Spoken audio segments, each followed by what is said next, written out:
It's a Wednesday edition of Locked On Blue Devils here, and we've got a great show planned for you. My buddy Ryan Lommen at the Duke Nation on Twitter joins us on today's show. We've got a lot of latest Duke basketball headlines to discuss. Let's jump right into it. Here we go. Dick Vitale, hey, make sure you listen, man, to Locked On Blue Devils with J.J. Jackson. He's awesome, baby. You are Locked On Blue Devils, your daily podcast on the Duke Blue Devils, part of the Locked On Podcast Network, your team every day.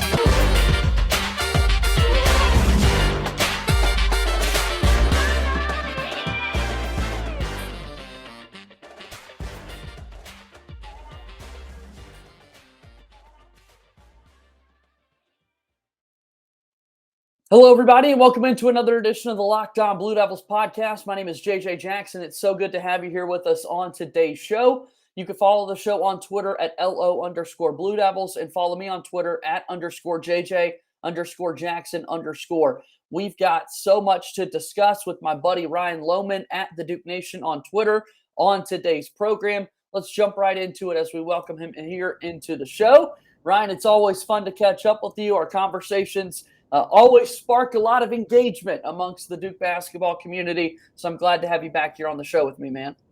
Yeah, man. Thanks for having me. It's kind of becoming that like lull. We're getting close to a lull in the basketball world, but not yet. We have one more deadline to get to, and the roster still has a little ways to go for this team to be where we want it for next year. But I'm excited to see what happens. You're telling me it's so hard to kind of do this daily podcast like we've been doing now for over a year with Locked On Blue Devils. You want to plan out a little bit as we get into the summer to make the schedule a little bit easier for me, but you never know that one day news could break, and here I am with a completely different episode planned or whatever. So we're still kind of in that moment. We're waiting for June 1st to come and go. That's the deadline for Mr. Trevor Keels to make his decision. On this Wednesday, we saw some reports come out from Brendan Marks of The Athletic that we'll get into just momentarily, but I think that's the biggest question everybody has at this portion of the season, right, is what's going to happen with Trevor Keels? What decision will he make?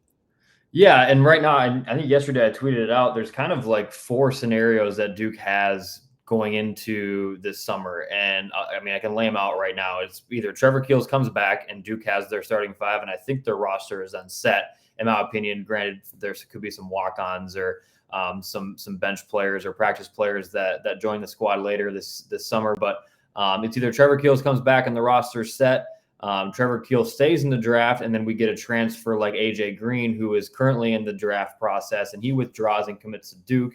And then the two worst case scenarios are Trevor Keels stays and AJ Green stays in the draft, so we don't get either of them, or Trevor Keels stays and AJ Green withdraws but commits to Iowa State where his dad is coaching. So there's a few different scenarios that can play out here. I don't have any inside information on the AJ Green thing. It was an interesting coincidence, I would say, that the day he visited, Joey Baker announced he was transferring. I don't know if that was quite a coincidence. It'd be kind of weird to say that it was, especially after now Joey has to get a waiver approved by the NCAA to actually play right away next season. So that the timing of that was weird.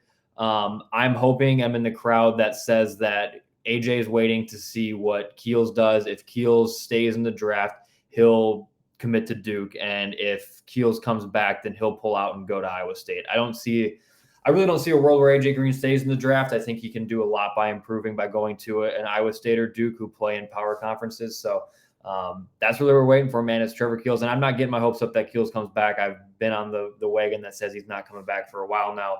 I don't know exactly what Brendan Marks' report said, but I think if he gets a promise, and he didn't play any of the 5-on-5, so if he gets a promise that he's in the first round by a couple teams at least, I don't see why he'd be pulling out.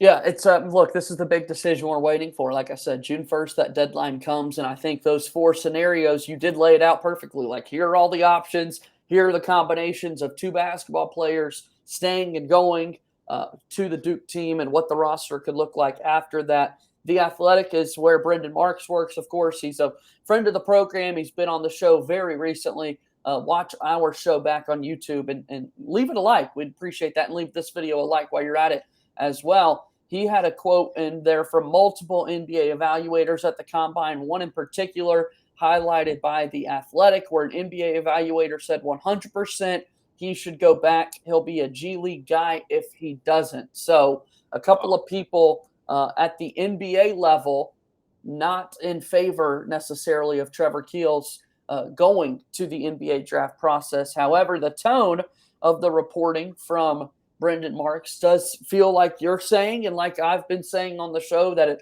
it kind of does seem like his mind might already be made up, that he is, in fact, going to commit to this NBA draft process.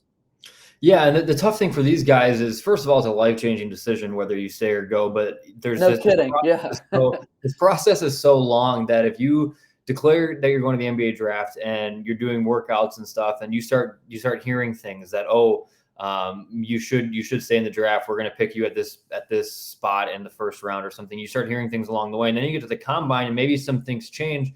Well, then your mind still has to decipher between what you heard at the beginning of the process and now what you heard at the end of the process. So I think it is very interesting that Brendan Marks is hearing that some scouts are saying he should definitely go back. He doesn't have what it takes right now to get out of just the G League in general. And I think at the beginning of this process, I think he was getting some feedback that this was the right decision to make by leaving. So his head could be stuck on that. And I don't blame these guys doing whatever they got to do to what they think is best for their career. I'm never going to say a guy made a bad decision, because to him, it was a good decision. It was the right decision for him and his family. So personally, I think he could move into the lottery by coming back. I don't see why he couldn't. He's a 6'5" elite versatile guard who can defend, he can shoot. Proving that you can do that. He could be a 3-and-D guy in the NBA, and that's really where the NBA is going right now, is having guys who can shoot and guys that can defend. And you're seeing that in the playoffs right now with guys on the Celtics and the Warriors, and the Mavs obviously too. But it'll just be interesting to see where his head lands at. But I do think he could move into a top 10 pick if he does come back next year. Again, reporting from Brendan Marks, an NBA evaluator on Trevor Keels, 100% he should go back. He'll be a G League guy if he doesn't. And June 1st is the big decision day for Keels to make. I still think that he's going to stick with the NBA draft process, as do you. We saw Paulo tweet after the fact how great he looked, and had crying emojis at how beautiful the combine was that Trevor Keels put on. And he did look more in shape. He did look like that he had cut some weight and that sort of thing. And so that could definitely be a big thing for Trevor. And whether he's playing in the NBA, whether he's playing in the G League, or whether he's playing for Duke next season, I know a lot of Duke basketball fans are still going to have his best interests at heart. You're right. I don't like the idea of looking back and critiquing the decisions necessarily, because we don't know all of the feedback that was given to these guys, right? All we can see is decisions that were made and whether or not they worked out in a player's favor. You can go back as recently as one season ago. DJ Stewart left Duke after just his freshman season, is not selected, and ends up playing the entire basketball season in the G League. Never got a crack at the NBA. We'll see if he gets that opportunity this next year. And then you see other guys that, hey, I don't know if they're making the right decision. They turn into first-round picks, and they're making tons of money. And it's the world we live in. And in this era of Duke basketball over the last decade or so, we're going to see a lot of those one-and-done decisions being made. Let's talk a little bit more about it after this first break here in today's edition of Locked On Blue Devils.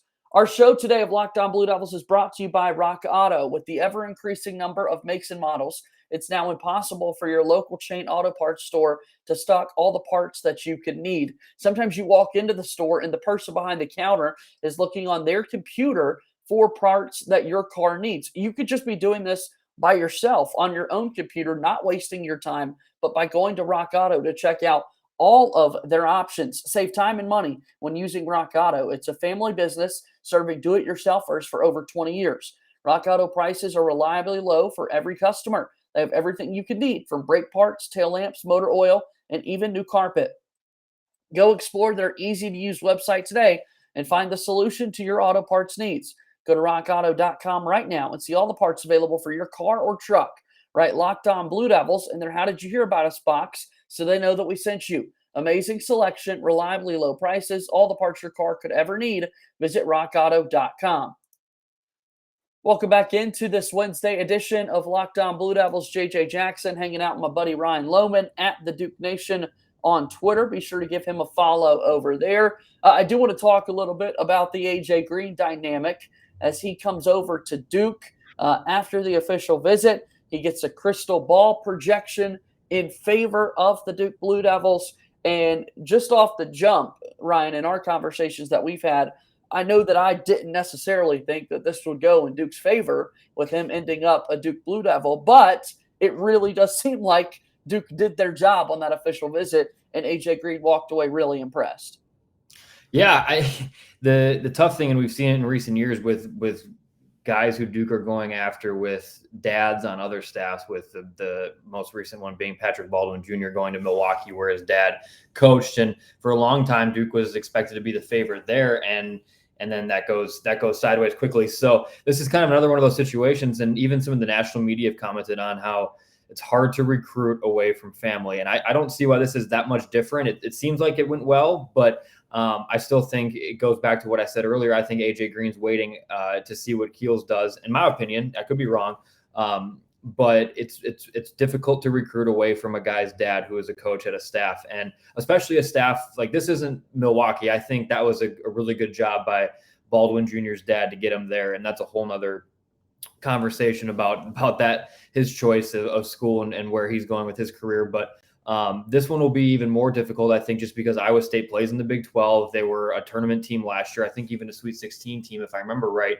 A huge turnaround. They have a great coaching staff, and they're going to be good again this year. So recruiting away from family at a school as good as Iowa State's going to be is going to be really tough, and it'll be telling to see what Shire can do if Keels doesn't come back with Green coming in. Because that's the one option that they've got right now is that two-guard spot. We've mentioned that it seems like they do want to add somebody, whether it be Trevor Keels or somebody else from the transfer portal. Right now, not as active with other names that are involved. I know at one time there were a couple of other names that Duke was kind of linked to in the transfer portal process. And it's so hard to predict what guys are thinking and what options could be out there. But I don't know. I think it'd be a little late to know of another name all of a sudden entering the transfer portal, right? I mean, do you think it really just comes down to these two guys, or is there a world where someone else enters the mix too? I would say at a school like Duke, there's always a world where another person enters the mix. Sure. I don't know anybody right now. I don't have anybody. I've kind of shied away from continuously looking at the transfers who are still out there because Duke just hasn't been in contact with them publicly, at least that we know of. So I would never say there's not a chance we wouldn't go get somebody, but I think as of right now, it's Trevor or it's AJ. It's not both. And people who have been in my Twitter mentions saying, why can't we have both? Well, it's because both of them are going to want to come back and be starters somewhere at a big school. So both isn't happening. It's one or the other or neither. And if it's neither, this team has some serious, even as a top 15 to 20 team, I would question that if anybody has them in that ranking going into next season, because they start a year 3 Jeremy Roach, and the rest would be freshmen.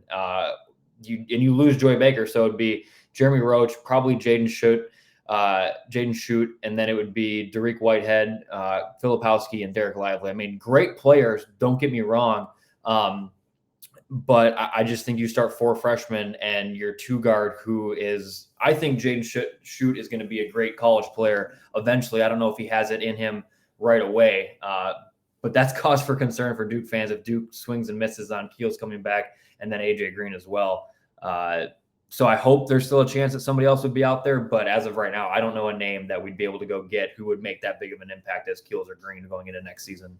Yeah, I think not only you mentioned the idea of minutes and what that looks like, Trevor Keels coming back and going into next season, as you're saying, I think a lot of people are of the opinion if you put more games out there of college basketball tape, that can help your stock more than anything else for a full another season to give more data on what you could be as a basketball player. He could possibly rise to as high as a lottery pick. And then why would somebody like A.J. Green want to come and use his final year of eligibility to play behind Trevor Keels potentially?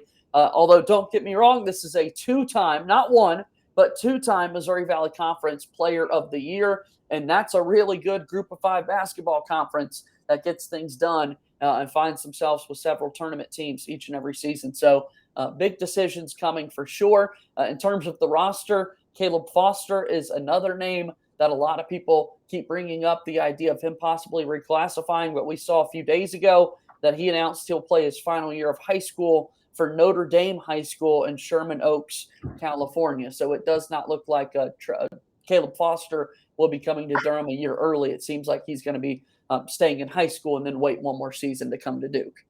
Yeah, and to be completely honest with you, I'm not sure Caleb Foster is the answer we want at the 2 guard or even running the point, and Jeremy playing the 2 guard. He had a tough that'd be junior season, and then kind of had a rougher start to the EYBL. He's starting to play better now at the last 2 events, but I'm not sure he would have been. I mean, I wouldn't complain about it, but I'm not sure he would be the answer, and he definitely wouldn't be on the same level as Trevor Keels or AJ Green coming in next year. Keels with the experience already, and obviously AJ Green with the 2-time MVC Player of the Year. You're not going to get that caliber in an 18-year-old coming to college for the first time who struggled in his senior or his junior year of high school. So I think that's kind of put a kibosh on it. There was talk of Tyrese Proctor possibly when he first committed, but he's already kiboshed those rumors that he's going to be waiting until next season or the following season to play. So yeah, at this point, man, our eggs are in the 2 baskets of Green and Keels. And I was just reading that quote from The Athletic that said the executives or scouts just wish that he could do a duplication of the Kentucky game where he scored 25 and shot 10 of 18 against Kentucky in the Champions Classic. But he only scored 20 points 2 times in the 34 games he played after that game. And obviously had a little bit of an injury, but the scouts want him to be able to prove that he can do that consistently and not just a one-off performance. So, our favorite stat that we were charting all season long, and you gave it some love, is when he had the 13 points. Duke had not lost a game all season long until the Final Four game. Funny enough, that was the first time that he scored at least 13. It's like if 13 is the number, yeah, you probably could improve that a little bit more. So from that scout's perspective that you just laid out, I think that's big. Also, folks out there probably getting a little excited. We just reached Locked On Blue Devils bingo because kibosh was just said for the first time ever on the podcast, and you just said it twice, buddy. Just giving you a hard time. I'm glad I could help scratch that one off. Yeah, no. Let's take one more break, and I want to talk about a fun project that you had on Twitter on the other side of this here on Locked On Blue Devils. Today's episode of Locked On Blue Devils is brought to you by BetOnline, continuing to be the #1 source for all your betting needs and sports information. Find all the latest odds, news, and sports developments, including this year's basketball playoffs, Major League Baseball scores, fights, and even next season's NFL futures. BetOnline is your continued source for all your sporting wagering information, from live betting to playoffs, esports, and more. Head to the website today or use your mobile device to learn more about the trends in action. BetOnline, where the game starts. Final segment here today of Locked On Blue Devils. JJ Jackson hanging out with my buddy Ryan Lommen at the Duke Nation on Twitter. Give one plug for your Twitter account, Ryan. Why should people follow you, and what can they expect? Yeah, man. At the Duke Nation, I will say during the summer months it's a little bit quieter, just like all college basketball accounts or anybody talking basketball in that realm. But I'm like 60 followers away from 30K. We'll be doing a giveaway. I can't say just yet what it'll be, but it'll be something fun with a partner that everybody who knows my account should be familiar with. So doing a little 30K giveaway here. But yeah, man, once NBA draft comes around, it'll be cool to see where these guys end up. And then it's guys getting on campus, I think in July or August to start workouts and practicing. I can never remember the dates, but I'm pretty sure it's beginning or middle of July. Guys show up on campus, start seeing videos, getting excited. August rolls around. And then we're only a couple months away from season starting and actually getting to play basketball games. So summertime, gives a little break from the grind of keeping up on all this news all the time. But come next season, man, it's gonna be a lot of fun. Whether or not Keels comes back, we're gonna have a decent squad and a fun, exciting squad at that. No kidding. I'm fired up. I'm excited to see what this basketball team looks like going into next season. Do want to give one quick shout out as well to the head coach for Duke men's basketball, John Shire, trying to put together his first roster this season. And he posted that at the end of last week and over the weekend, he and his wife welcomed in their third child into the world, gave birth to a very healthy baby boy, James Russell Shire. So the Shire family continuing to grow in more ways than one. And now he is walking into his first season as the Duke men's basketball coach. Exciting moment and time in his life. That's awesome. All right. So on Twitter at the Duke Nation, last week you put out this, or 2 weeks ago at this point, you found this idea trending from a couple of other schools, and being the Duke guy, of course, you execute and throw it out there where you said pick a former Blue Devil for each, get a bucket, get a defensive stop, make a three, get a rebound, make 2 free throws, and go for 30 points in a game. You've got to pick a player for each one. Fun idea, fun project. Were you pleased with the comments that you got back on it?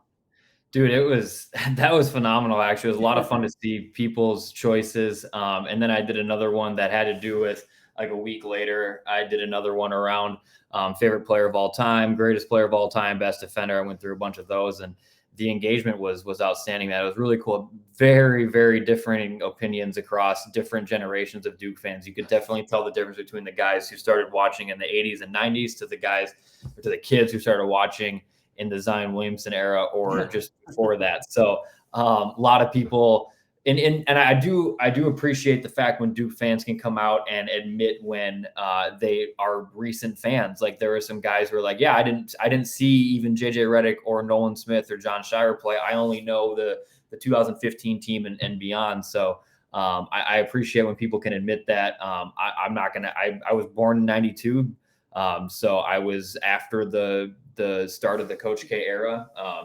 But man, there are some good ones. And then I think I did after that, just kind of a trolling one. I did give me all of those answers except for the wrong answers. So I asked for get a bucket, and a lot of people were saying like Josh Harrison or like Chase Jeter and stuff like that. That was kind of funny. And I plan on doing a few more of these throughout the summer. It's good to keep Duke fans engaged and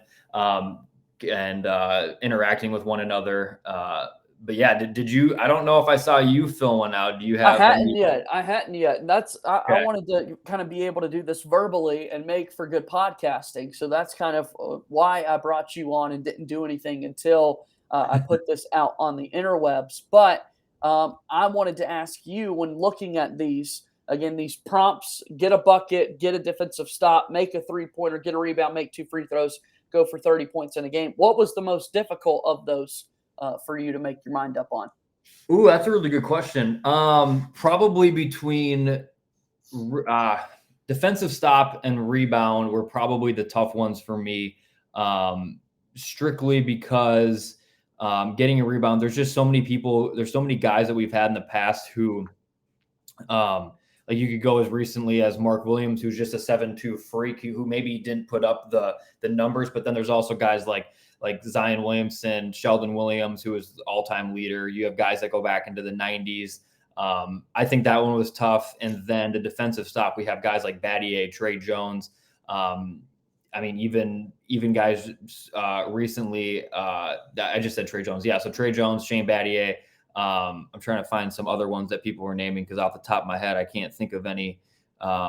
Yeah, I mean, and the era is so important too that I keep thinking about in my mind that you didn't specify. It was just pick a former Blue Devil. And in a lot of ways, you could have helped people out by saying 21st century and beyond, or 2010, and just like pick a time period.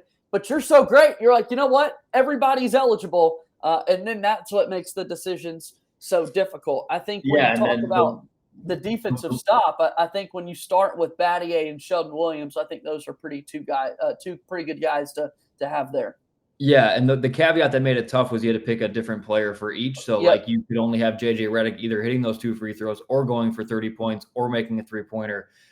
So like you couldn't have the same guy doing each, which I think made it tough because, I mean, make a 3, make 2 free throws, and probably go for 30 you could understandably pick JJ Redick for all 3 of those. So I think that made it even more fun as well. I did see a comment or two that listed the same player 2 or 3 times, 3 or 4 times. People aren't good at reading necessarily sometimes. No. Right? It's like, I don't think you understand the project that's here. So getting a defensive stop, and then I want to actually save this and do this a little bit later in the week, and this will be a good reason for you to come back on the show during the summertime to have more of a discussion on this.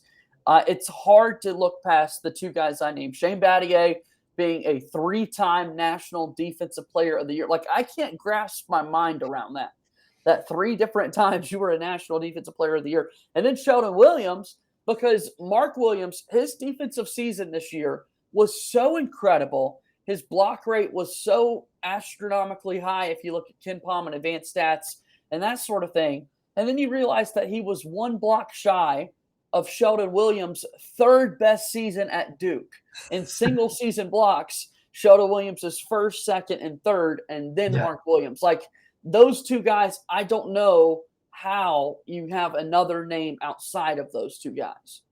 Yeah, I agree. And the thing that people forget, like with Shane Battier, 3-time Defensive Player of the Year for nationally, I mean, we're never going to see that again. I mean, unless the college basketball landscape changes, I don't know how that's never going to happen again. That'd be the last thing that happens. And just to think about a guy who's that good staying for 3 years is crazy. To do defensive work the way he did it for that consistently for that amount of time is insane. And then to be recognized for it, and the voting committee not been like, well, we got to get to somebody else now. Right. Like, those 3 factors that's never going to happen again. And crazy. You're right, because in 2022, we certainly have every form of voter fatigue imaginable. Like, that's just not. People are going to be like, all right, we've already done him. We got to look at other people. And you're just kind of compared to what you've already been. You know, it's tough to look at that. So I'm going to save the rest of these. And like I said, I'm going to find a reason to have you back on the program and kind of go over these. I just wanted to pick your brain and wanted to give you some love. Again, Ryan Lommen at the Duke Nation. Give him a follow on Twitter. Buddy, it's always good to catch up with you. And hopefully next time we chat, we'll have way more answers to the upcoming basketball season than we have questions. How about that? Absolutely, man. I'm looking forward to it. This week needs to fly by because I can't wait any longer. I can't keep refreshing Twitter every 5 seconds when I'm trying to work. So, buddy, thanks for being on the podcast. I'll talk to you again soon, okay?